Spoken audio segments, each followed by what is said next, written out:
Loharanokarenan'ny Madagasikara ny fafahana manondrana akora makany amin'ireo firenena maro toy ny ao Eropa sy ny ao Etazonia. Tsikaritra nefa tato ato fa tsy dia mahazo vahana loatra izay noho ny tsy fisian'ny varotra amin'ny alalan'ny tranokala-pifandraisana na ny e-commerce izany. Nisy ary ny lalàna manokana fe azy ity izay napetraka any akon'izay. Mahatratratra amin'ny 750 miliarda dolara amerikana ny vola azo avy amin'ny fampiasana ny e-commerce na varotra amin'ny alalan'ny tranokala-pifandraisana any Etazonia sy Eropa. Taraiky anefa ary mila mampiasa paikady mahomby i Madagasikara amin'ny fitrandrahana ity teknôlôjia mpivarotana vaovao ity.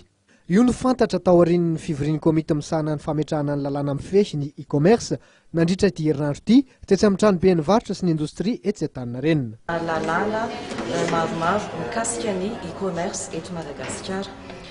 Rahantsika malala fa ny e-commerce dia incontournable ary ao anatin'ny sehatry ny fanatotolonana ny mondialisation Madagasikara tsy afaka miala ao anatin'izay sehatra izay. Dia amin'izao fotoana izao zany dia eo am-panatanterahana sy eo am-pametrahana ireo karazana lalàna maromaro mikasika izay e-commerce izay ny fanjakana malagasy, eo ny mikasika ny cybercriminalité, ny transaction électronique, ao anatin'izany ny paiement sy ny signature électronique. Tombontsoa maro tokoa no azon'ny Madagasikara sy ny sehatra ny fandraharana amin'ny ankapobeny amin'ny alalan'ny fampiasana ny e-commerce. Mila apetraka nefa ny lalàna mifehy izany. Tiana marihana koa dia io lalàna atao ho an'ny tsena elektronika io na varotra elektronika dia tsy ho an'ny mpanjara lehibe ihany eto Madagasikara fa ho an'ny vahoaka malagasy manontolo. Dia vahoaka malagasy manontolo io zany hoe vahoaka malagasy manontolo afaka mividy sy afaka mivarotra.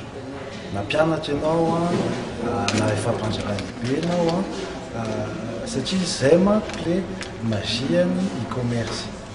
Ohatra ameko chiffre nareo Europe des États-Unis c'est en 2012 540 milliards de dollars ny tsena électronique en chiffre d'affaires. Tsy azo idovirana ny fampiasana ny e-commerce ho an'ny Madagasikara. Isan'ny fototry ny fanatsarana ny toe-karentsika tokoa ny fanondranana akora sy ny entam-barotra maro samihafa makany ivelany.